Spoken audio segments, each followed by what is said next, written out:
रास बिहारी बोस एक भारतीय क्रांतिकारी थे जिन्होंने अंग्रेजी हुकूमत के विरुद्ध गदर एवं आज़ाद हिंद फौज के संगठन में महत्वपूर्ण भूमिका निभाई। उन्होंने न सिर्फ देश के अंदर बल्कि दूसरे देशों में भी रहकर अंग्रेज सरकार के विरुद्ध क्रांतिकारी गतिविधियों का संचालन किया और ताउम्र भारत को स्वतंत्रता दिलाने का प्रयास करते रहे।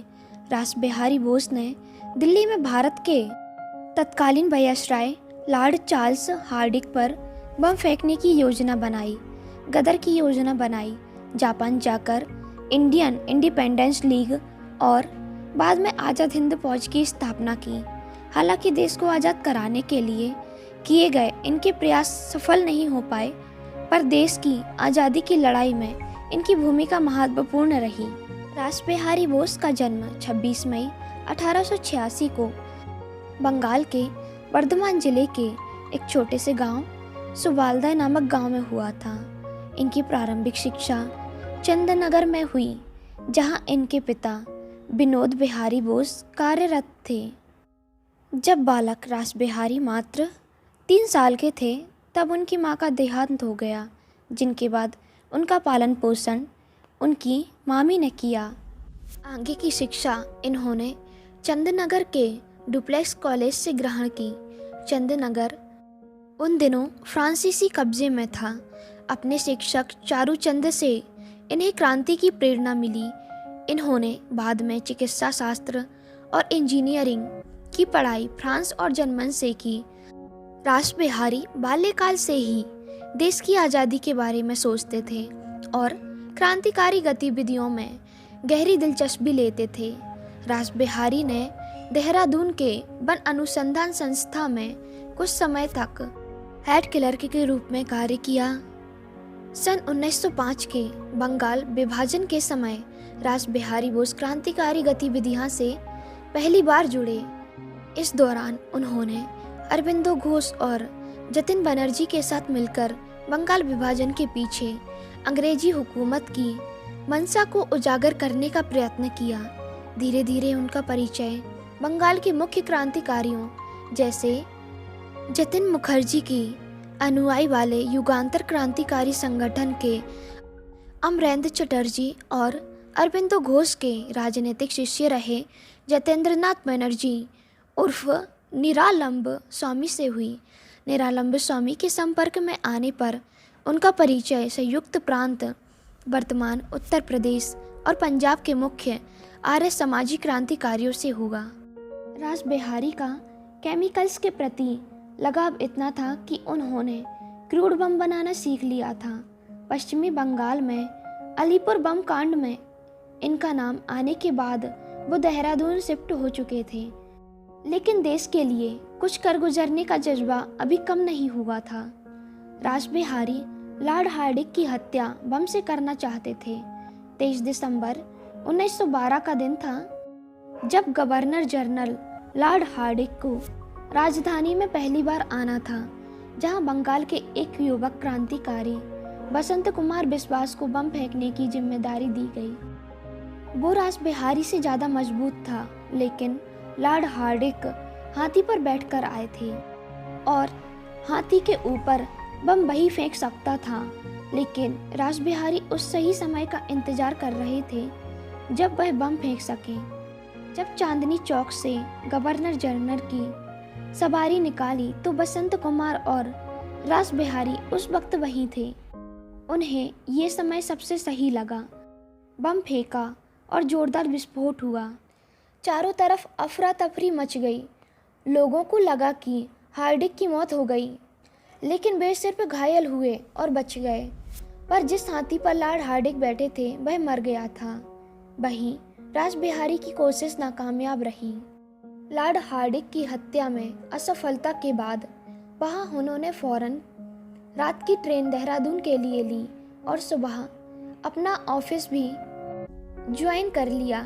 कई महीनों तक अंग्रेज पुलिस पता नहीं कर पाई कि जिसने बम फेंका आखिर वह मास्टरमाइंड कौन है। शायद ही कोई अंदाजा लगा सकता कि बम फेंकने वाला कोई नहीं बल्कि खुद उनका मुलाजिम एक जूनियर क्लर्क है। जब मंडराने लगा गिरफ्तारी का डर, धीरे धीरे बात फैलने लगी और कोई लॉर्ड हार्डिंग की हत्या करने की साजिश रच रहा है, जिसके लिए अंग्रेज पुलिस ने कई क्रांतिकारियों को गिरफ्तार किया। रासबिहारी बोस को खतरा दिखा, जिसके बाद वह प्रथम विश्व युद्ध छिड़ जाने के बाद किसी की सलाह पर जापान निकल गए। प्रथम विश्व युद्ध के दौरान युगांतर के कई नेताओं ने सशस्त्र क्रांति की योजना बनाई, जिसमें रासबिहारी बोस की मुख्य भूमिका थी। इन क्रांतिकारियों ने सोचा था कि प्रथम विश्व युद्ध के कारण अधिकतर सैनिक देश के बाहर गए हुए थे, अतः शेष बचे सैनिकों को आसानी से हराया जा सकता है। लेकिन दुर्भाग्य से उनका यह प्रयास भी असफल रहा और कई क्रांतिकारियों को गिरफ्तार कर लिया गया। ऐसा माना जाता है कि सन 1857 की सशक्त क्रांति के बाद ब्रिटिश सरकार को समाप्त करने का यह पहला व्यापक और विशाल क्रांतिकारी प्रयत्न था।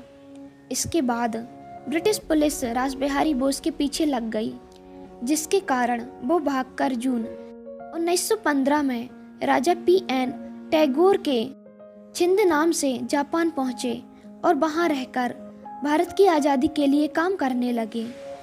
जापान में उन्होंने अपने जापानी क्रांतिकारी मित्रों के साथ मिलकर देश की स्वतंत्रता के लिए निरंतर प्रयास किया। जापान में उन्होंने अंग्रेजी अध्यापन, लेखन और पत्रकारिता का कार्य किया। वहाँ पर उन्होंने न्यू एशिया नाम से एक समाचार पत्र भी निकाला। उन्होंने जापानी भाषा भी सीख ली और इस भाषा में कुल 16 पुस्तकें लिखी।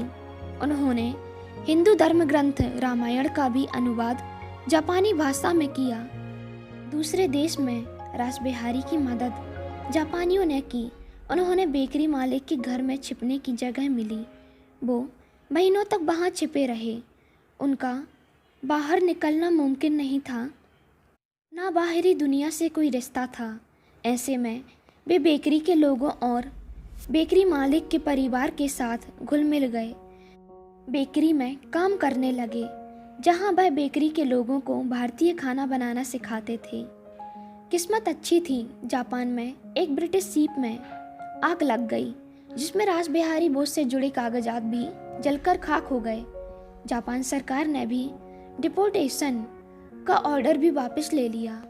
अब रासबिहारी जापान में आज़ादी से घूम सकते थे। अब उन्होंने तय कर लिया था कि वह बेकरी छोड़ देंगे, लेकिन बेकरी के मालिक ने उनसे अपनी बेटी से शादी करने का आग्रह किया, जो कई सालों से रासबिहारी के लिए खाना लाती थी।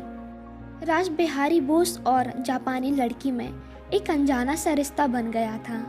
अगले कुछ सालों तक रासबिहारी घर गृहस्थी में लीन हो गए। 2 बच्चे हुए। अचानक 1925 में उनकी पत्नी की निमोनिया से मृत्यु हो गई। वह जापानी लड़की तोशिका के सबके पास बैठकर उनकी आत्मा की शांति के लिए संस्कृत के श्लोक पढ़ते पढ़ते रासबिहारी बोस मोह माया के भंवर से निकल गए। जिसके बाद उन्होंने फिर सोचा देश को आज़ाद कराने के बारे में। दूसरा विश्व युद्ध शुरू हो गया। फिर से भारत को आज़ाद कराने की आवाज़ उठने लगी, तो रासबिहारी ने भी साउथ ईस्ट एशिया के देशों के दौरे करने शुरू कर दिए। भारत की आज़ादी की जंग के लिए वे सपोर्ट जुटाने लगे। थाईलैंड जापान के कब्जे में था।